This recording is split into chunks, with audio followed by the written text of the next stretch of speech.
안녕하세요. 건법부자 유상목 검사입니다. 안녕하세요. 건법부자의 조건입니다. 오래간만에 봬요. 그러게요. 이번엔 좀 오래간만에. 그러니까 우리 서로 너무 바쁘다는 핑계로 맞아요. 한참 만에 뵙는 것 같아요. 네, 한 2주 된 것 같습니다. 네. 네. 요즘 연말이라 많이 바쁘시죠? 네. 정신없네요. 그래도 우리의 방송은 계속되어야 한다. 그럼요. 제가 조 대표님이랑 방송 준비를 어떤 내용을 얘기할까 하다가 네네. 제가 어제 상담을 하나 받았어요. 네네. 자주 들어오는 상담이거든요. 뭐냐면 그 건축을 하기 위해서 네. 건축주가 네. 건축 회사를 만나서 네. 시공 계약을 하잖아요. 네. 시공 계약을 하는데 잘 진행되면 좋은데 네.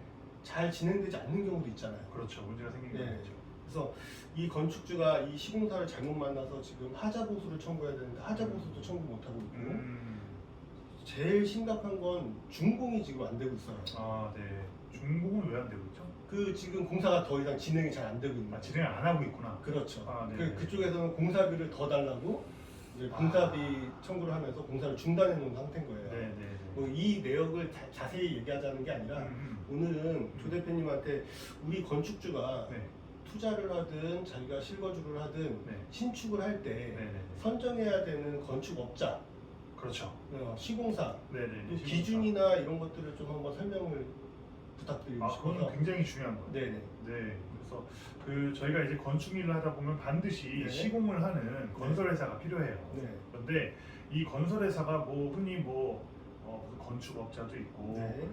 무슨 건축도 있고 네. 무슨 건설도 있고 무슨 종합 건설도 있고 다양해요. 굉장히. 우리 일반적으로는 건설사 네. 아니면 종합건설사. 그렇죠. 네. 네, 그렇게 생각을 하는데 다양한 명칭으로 네. 굉장히 다양한 어떤 포지션에서 네네. 실무를 하고 계신 분들이 많아요. 네. 근데 이제 건축주의 입장에서는 어떤 본인의 권익을 보호를 받아야 되기 때문에 네. 어떤 일정한 등록 기준을 갖춘 업체와 반드시 일을 하셔야 돼요. 네. 그렇죠. 그게 오늘 제가 궁금했던 점이에요. 네, 사실은 이 부분은 법에서도 정해져 있어요. 네. 네, 건설산업기본법 우리 봉사님 잘 네. 아시겠지만 네. 네, 건설산업기본법 41조에 보면은 네. 그 기준이 명확하게 나와 있어요. 네, 그래서 연면적이 200제곱미터를 초과하는 건축물. 네. 그리고 연면 200제곱미터면 몇 평이죠? 한 60평 정도. 60평. 네, 아, 네, 네. 그래서 연면적이라는 거는 지어질 건물을 얘기하는 거예요. 땅이 아니고. 그리고 그 연면적이 200제곱미터 이하이더라도 60평 이하이더라도 주택인 용도인 경우에는 네. 그 대신 주택 중에서 네. 개인이 혼자 사는 마당이 있는 단독주택이나 이런 거 있죠. 그런 거는 빠집니다. 그런 것들은 보통은 개인 건축업자들이 많이 있잖아요. 그렇죠. 그래서 이 기준에 네. 들어가지 않는 것들은 개인 건축업자가 해도 돼요. 네. 그래서 정리하면 연면적이 200제곱미터를 넘으면 무조건 네. 등록된 건축업체가 해야 된다. 그러면 거의 다잖아요. 거의 대부분입니다. 그러니까 연면적 60평 이상인 건축물이라면 그렇죠. 거의 대부분. 거기다가 단독주택 네. 혼자 사는 단독주택을 제외한 네. 다중주택이나 다가구주택이나 그 다세대 주택이나 흔히 저희가 네. 소형 건축을 하기 위해서 검토를 하는 그런 건축물은 무조건 등록된 건설회사에서 일을 하도록 정해져 있어요. 그 등록은 사업자 등록 말씀하시는 아니요. 사업자 등록은 개인도 하고 법인도 하고 네. 누구나 합니다. 그리고 등록에 그렇죠. 대한 기준도 사실은 굉장히 네. 장벽이 낮고 아무나 할 수 있어요. 그런데 저희 기준이라는 거는 네. 일정한 자본금과 네. 일정한 기술자와 네. 일정한 사무실을 확보한 그런 기준에 부합하는 회사여야 하고 어디에 등록하죠? 그거는 그 건설- 서울시 저희 같은 건설업 등록은 서울시 같은 네. 저희 같은 경우 이제 서울 소재니까 서울시에 건설업 등록을 해야 되고 네. 해당 자치단체에 네. 등록을 하도록 돼 있어요. 그리고 그 등록된 회사 중에서도 아까 지금 그 검사님 문의하신 게 차자라든지 네네네 이거를 책임질 수 있는 회사랑 일하셔야 돼요. 네. 저한테 오신 그 건축주분은 네. 이분 면허도 없고 등록도 안 돼 있는 분 같아요. 아마 그래도 착공 네. 신고를 하고 뭘 네. 하려고 했으면 네. 분명히 면허를 빌리셨을 가능성이 있어요. 아, 그래서 그 구조를 자세히 살펴봐야 되는데 간혹 네. 종합건설이라든지 등록된 면허를 가지고 있지만 네. 사실상 그 업체는 면허를 빌려주기만 했을 뿐 실제로 일은 다른 곳에서 하는 그런 경우도 많아요. 복잡하죠? 면허대여 사실 불법이잖아요. 불법이죠. 완전히 불법인데 그렇죠. 우리 실무 현장에서는 되게 많죠. 굉장히 많습니다. 저도 네. 많이 의뢰인들이 그렇죠. 오면. 그러면 이제 보도가 그 구도가 굉장히 복잡해지죠. 근데 아무튼 이런 얘기는 또 다음에 하도록 하고 오늘의 이슈인 그 예를 들어서 그 하자가 발생이 됐을 때 네.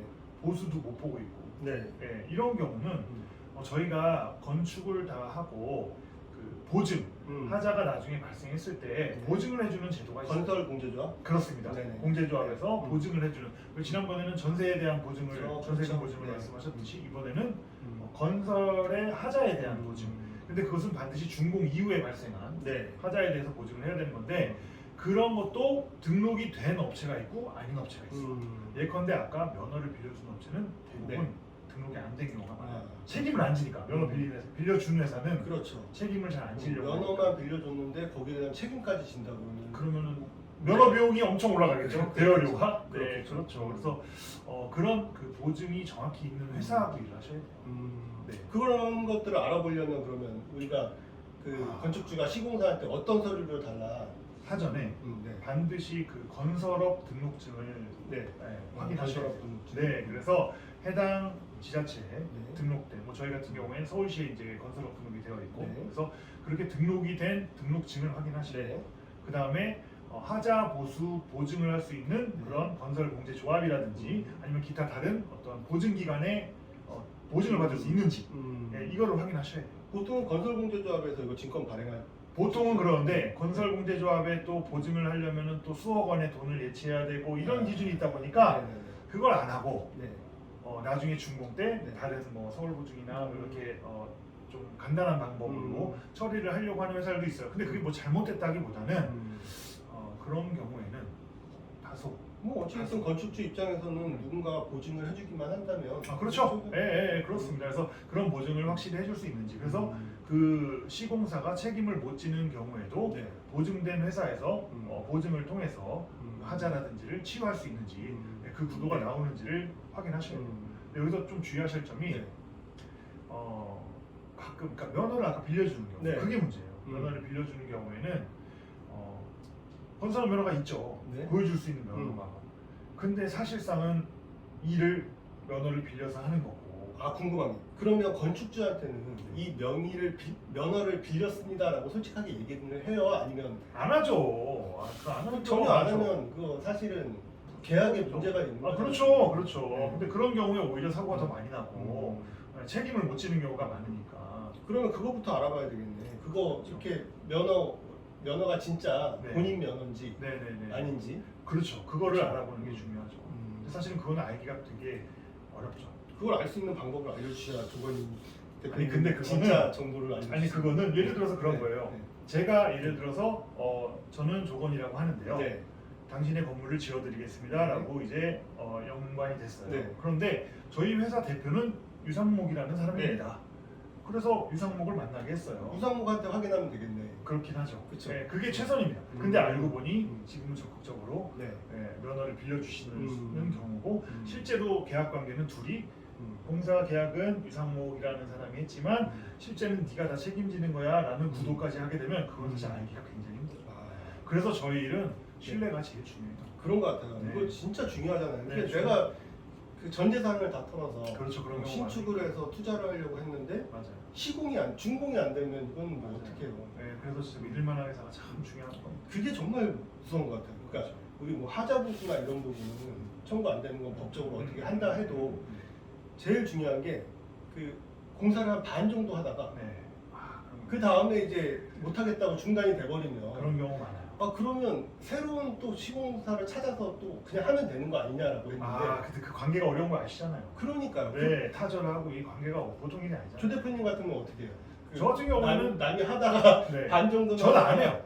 아. 네, 전 안 하죠. 그 복잡한 일을 제가 뛰어들 필요도 없고. 그러면 그 건축주는 누가 살려줘? 제가 한번 해보겠습니다. 그러니까 오늘의 정말 중요한 점은 네. 그런 건축주가 안 되려면 네. 처음부터 시공사를 잘 만나야 돼요. 네, 맞습니다. 네, 그리고 반드시 기본을 갖추고 있는 아까 앞서서 말씀드린 뭐 하자보수에 대한 보증이라든지 네. 면허에 대한 확실성이라든지 이런 거 다소 이렇게 뭐 신뢰로 사실 판단하는 게 제일 중요하긴 하지만 어려운 부분도 있지만 아무튼 결론은 그렇습니다. 그러면 이렇게 중요한 네. 건축주한테 너무너무 중요한 이 시공사를 네. 잘 만나기 위해서 네. 아 진짜 이거는 확실히 이것만은 확인해라. 조 대표님이 딱 말씀 주실 확인 사항. 근데 아까도 말씀드렸죠. 실무적으로 어려운 부분도 있어요. 근데 굳이 정리를 또 해보자면 우리 어렵다고 안 할 수는 없는 거잖아. 그렇죠. 최대한 노력도 해야 되고. 어떤 건데. 그래서 기본적으로는 네. 건설업 등록은 기본이고요. 네. 건설업 등록. 앞서 얘기했던 거. 그 다음에 그 공제조합이라든지 네. 보증을 해줄 수 있는 하자에 대한 보증을 해줄 수 있는 정상적인 회사인지 확인을 해야 네. 되고. 그 다음에 그 최근 3년간 또는 뭐 네. 최근 1년간이라도 제가 접근하려고 하는 규모의 건축을 좀 많이 해본 그런 회사인지. 네, 그게 내가 짓고 싶은 이 정도의 건축물을 실제 시공했던 업체인지. 네, 그리고 그 업체가 그 지어놓은 것도 한번 가서 보고. 그렇죠. 네, 잘 됐는지 맞습니다. 완료됐는지. 네, 맞습니다. 네, 그리고 그 실질적인 대표와 처음부터 영업을 하는 게 사실은 저희 규모는 사실 굉장히 큰 규모가 아닌 경우가 많잖아요. 그렇죠. 소규모 건축물이나 공업 빌딩 이런 걸로 건축을 많이 하기 때문에 처음부터 충분히 대표자와 영업이 가능하거든요. 그래서 실무는 이제 실무자와 보더라도 네. 그 대표자를 처음부터 만나서 이렇게 임팩팅 시공사의 실체. 실체와 직접 교섭하는. 제가 아까 앞서서 실체 확인이 쉬운 건 아니라고 했으니 그걸 조금이라도 풀기 위해서는 또 그런 방법이 있지 않냐. 근데 무엇보다 중요한 건 신뢰예요. 믿을만한 회사인지를 정확히 알아보는 게 맞습니다. 신뢰합니다. 오늘 그 신축할 때 절대로 만나서는 안 될 그렇죠. 시공사 회사 선정 기준 맞아요.